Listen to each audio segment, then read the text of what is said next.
Good morning students. आ जाइए book के page number 82 में। Euclid's 5 postulates. They are: postulate number 1, a straight line may be drawn from any one point to any other point. एक straight line जो है वो drawn की जा सकती है एक पॉइंट से दूसरे पॉइंट के ऊपर। मतलब एक स्ट्रेट लाइन को हम ड्रॉ कर सकते हैं किसी एक पॉइंट से किसी दूसरे पॉइंट के ऊपर, ठीक है। Note that this postulate tells us that at least one straight line passes through two distinct points, but it does not say that there cannot be more than one such line. Note करिए कि ये postulate हमें कह रहा है कि at least one जो है स्ट्रेट लाइन है, मतलब वन स्ट्रेट लाइन जो है आपकी वो पास होगी दो अलग अलग पॉइंट से।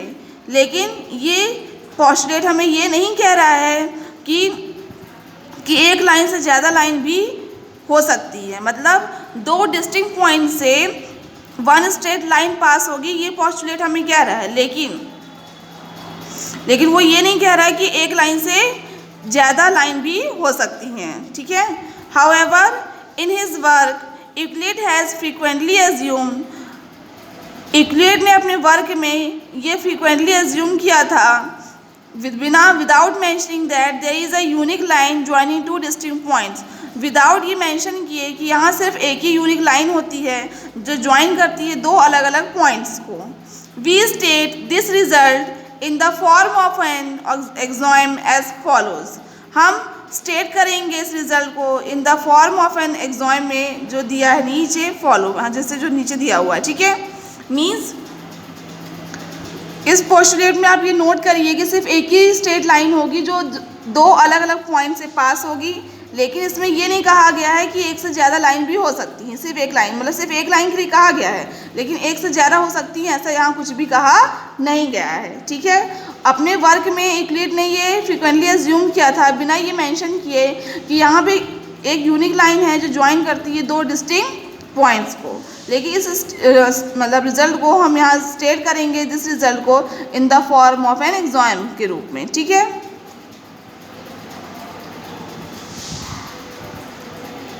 Exam 5.1, given two distinct points, there is a unique line that passes through them. दो डिस्टिंक्ट पॉइंट्स दिए हैं और वहाँ पे एक यूनिक लाइन है जो पास करेगी उनसे, ठीक है। देखिए एक पॉइंट है P, एक पॉइंट है Q। इनसे यहाँ देखिए लाइन पास हो रही है, यहाँ भी पास हो रही है। और ध्यान से देखिएगा इन दोनों में से कौन सी लाइन है जो कितनी लाइन से जो इन दोनों पॉइंट से होकर पास मतलब पास हो रही हैं। तो सिर्फ यहाँ पे एक ही लाइन है जो इन दोनों पॉइंट से पास हो रही है, वो है लाइन PQ, ठीक है। तो how many lines pass through P also pass through Q। आप ये बताइए कितनी लाइन्स है जो P से पास हो रही हैं और वो Q से भी हो रही हों। तो देखिए सिर्फ एक ही लाइन है जो P से भी पास हो रही है और Q से भी पास हो रही है, ठीक। Only one that is the line PQ। सिर्फ एक ही लाइन है जो है line PQ। How many lines passing through Q also pass through P। अब हमें ये बताना है कितनी लाइन्स है जो Q से पास हो रही हैं और वो P से भी पास हों। तो Q से इतनी सारी लाइन्स पास हो रही है लेकिन सिर्फ एक ही लाइन है जो Q और P दोनों से पास हो रही है। Means only one that is line PQ, मतलब एक ही लाइन है और वो लाइन है PQ। Thus the statement above is self evident and so is taken as an axiom. जो आपको ऊपर दिया हुआ स्टेटमेंट है वो खुद में एक सेल्फ एविडेंट है और उसे हमने एक एग्जाम की तरह लिया है। मैंने आपको एग्जाम का मतलब बताया था, क्या होता है, स्वयं सिद्ध किया हुआ। और पोस्टुलेट का मतलब होता है स्वयं सिद्ध मान लेना। नोशन का मतलब होता है विचार भावना, ठीक है, विचार या भावना। नेक्स्ट आ जाइए पोस्टुलेट 2 में। A terminated line can be produce इंडेफिनिटली।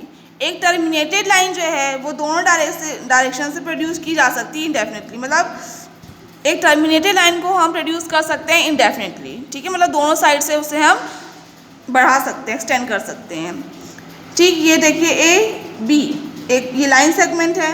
अब देखिए आप कहेंगे कि यहाँ टर्मिनेटेड लाइन दिया और ये लाइन सेगमेंट है। तो अब देखिए इसके लिए मैं बताती हूँ आपको, देखिए पढ़िए से। Note that what we call a line segment nowadays is what Euclid called a terminated line. जिसे हम आज के टाइम पे लाइन सेगमेंट पढ़ते हैं यूक्लिड ने उसे ए टर्मिनेटेड लाइन कहा था। मतलब जो जिसे हम लाइन सेगमेंट बोलते हैं, यूक्लिड उसे टर्मिनेटेड लाइन कहते थे। तो मतलब टर्मिनेटेड लाइन का मतलब यहाँ पे लाइन सेगमेंट से ही है, ठीक है। So according to the present day terms, the second postulate says that a line segment can be extended on either side to form a line। तो so according to the present day terms, आज के time पे जो present day terms हम use करें उसके according जो second postulate है वो ये कहता है कि एक लाइन सेगमेंट जो है वो एक्सटेंडेड किया जा सकता है ऑन आइदर साइड में, दोनों साइड मतलब जो भी उसके साइड होती है साइड में फॉर्म करने के लिए एक लाइन में। तो एक लाइन सेगमेंट ए बी है, इसको हम यहाँ से भी एक्सटेंड कर सकते हैं और यहाँ से भी एक्सटेंड कर सकते हैं एक लाइन बनाने के लिए, ठीक है। ये आपका पॉस्टुलेट नंबर सेकंड है। नेक्स्ट आइए पॉस्टुलेट 3 में। A circle can be drawn with any centre and any radius.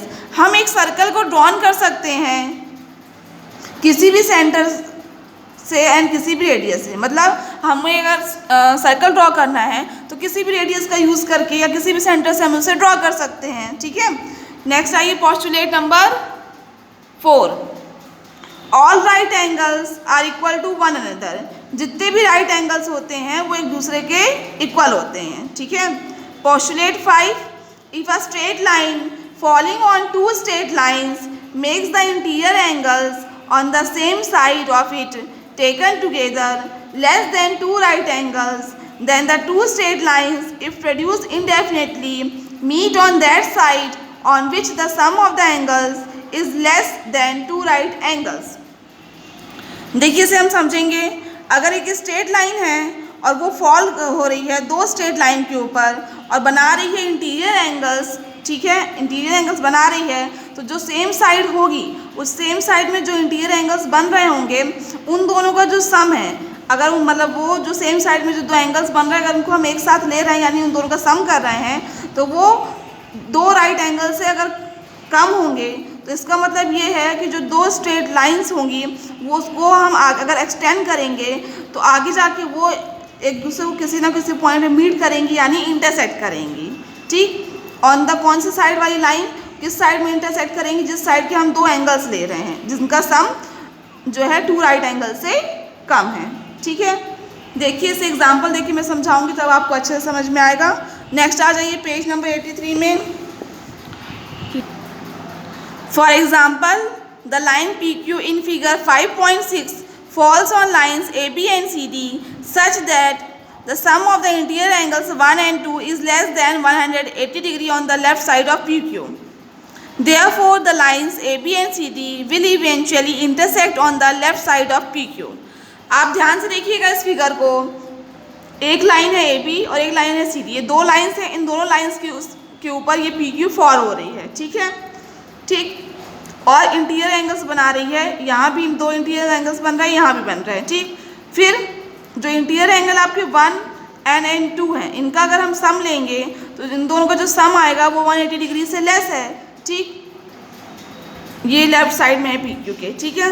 Therefore जो लाइन AB and CD है अगर उसे हम एक्सटेंड करेंगे तो वो PQ के इस साइड में लेफ्ट साइड में एक पॉइंट में जाके एक दूसरे को इंटरसेक्ट करेंगी, ठीक है। तो पॉस्टुलेट 5 ये कहता है कि दो लाइंस हैं AB एंड CD, उनके ऊपर अगर एक दो लाइन स्ट्रेट लाइन है AB एंड CD, उनके ऊपर अगर स्ट्रेट लाइन PQ फॉल करेगी तो फिर जो उनके इंटीरियर एंगल्स यहाँ बन रहे हैं उन दोनों का जो सम होगा अगर वो 180 डिग्री से कम होगा, इसका मतलब ये है कि ये दोनों लाइन इस साइड में जब उनको हम बढ़ाएंगे तो किसी ना किसी पॉइंट में वो एक दूसरे को इंटरसेक्ट करेंगी यानी एक दूसरे से मिलेंगी, ठीक है। नेक्स्ट देखिए ये आपकी 5 पॉस्टुलेट हो गए, ठीक है, ठीक है। After Euclid stated his postulates and axioms he used them to prove other results. जब यूक्लिड ने स्टेट कर दिए अपने पॉस्टुलेट एंड एक्सॉम्स को उसके बाद उसने यूज़ किया उन्हीं पॉस्टुलेट एंड एक्सॉम्स को प्रूव करने के लिए अदर रिजल्ट्स को, ठीक। फिर जो रिजल्ट्स उसने प्रूव किए उन रिजल्ट्स का यूज़ करके उन्होंने प्रूव किया,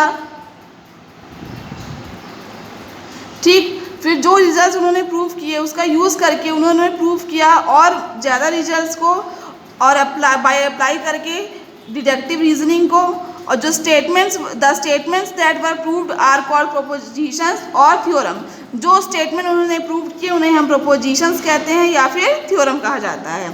ठीक है, उन्हें या तो हम प्रोपोजिशंस बोलते हैं या फिर थ्योरम्स बोलते हैं। Euclid deduced 465 propositions in a logical chain using his axioms, postulates, definitions and theorems proved earlier in the chain। Euclid ने डिड्यूस की थी 465 प्रोपोजिशंस एक लॉजिकल चेन में यूजिंग करके खुद के axioms, postulates, definitions and theorems जो प्रूव्ड की गई हैं एक अर्लियर चेन में। ठीक है, in the next few chapters on geometry you will be using these axioms to prove some theorems. आपके जो नेक्स्ट कुछ चैप्टर आएंगे ज्योमेट्री में उसमें आप यूज़ करेंगे इन एग्जाम्स को प्रूव करने के लिए थ्योरम्स को। ठीक है, नेक्स्ट आ जाइए एग्जाम्पल नंबर 1 में। If A B and C are 3 points on a line and B lies between A and C, then prove that AB plus BC is equal to AC। इसमें ये दिया गया है कि A, B, C अगर 3 points हैं एक line में और B लाइज करता है A और C के बिटवीन बीच में, तो हमें प्रूव करना है कि AB plus BC is equal to AC होगा। ठीक है, चलिए नेक्स्ट आ जाइए पेज नंबर 84 में। In the figure given above, AC coincides with AB plus BC। आपने जो अभी पहले फिगर देखा था उसमें आपने ये देखा था जो AC है वो कोइंसाइड कर रहा है विद AB plus BC से, मतलब AC है टोटल और उसी में AB plus BC है। ठीक है, तो ऑल्सो Euclid's आपको पता है Euclid's axiom 4 says that things which coincide with one another are equal to one another, so it can be deduced that Euclid's exam 4 के अकॉर्डिंग आपने ये देखा है वो जो चीज़ें जो थिंग्स जो कोइंसाइड करती हैं एक दूसरे के साथ वो इक्वल होती हैं एक दूसरे के। So it can be deduced, इसका ये डिड्यूस किया जा रहा है कि A B plus B C equal to A C होगा। ठीक है, note that in this solution it has been assumed that there is a unique line passing through 2 points. तो नोट करिए इस सॉल्यूशन में ये एज्यूम किया जा रहा है कि यहाँ पे सिर्फ एक ही लाइन है जो पास कर रही है 2 पॉइंट से। ठीक है, तो A B plus B C जो है और ए सी, एक लाइन थी ए सी उसी में बी था बीच में बिटवीन में, तो ए सी और A B plus B C coincide कर रहे थे। तो एग्जाम 4 में Euclid's की जो एग्जाम 4 है उसमें ये बताया गया था वो चीज़ें जो एक दूसरे के साथ कोइंसाइड करती हैं वो एक दूसरे के इक्वल भी होती हैं। मतलब A B plus B C coincide कर रही हैं ए सी से, तो मतलब A B plus B C equal होंगी ए सी के और यहाँ ए सी के। ठीक है, और यहाँ हम इस सॉल्यूशन में ये एज्यूम कर रहे हैं कि यहाँ पे एक यूनिक लाइन है जो पासिंग कर रही है थ्रू पॉइंट्स से। ठीक है, आज के लिए इतना ही। नेक्स्ट क्लास में हम एक्सरसाइज पढ़ाएंगे आपको, तो जितना मैंने आपको आज पढ़ाया है उसे आप एक बार घर में अच्छे से पढ़ लीजिएगा। बाद में आपको जो भी मुझसे डाउट हो तो आप पूछ सकते हैं।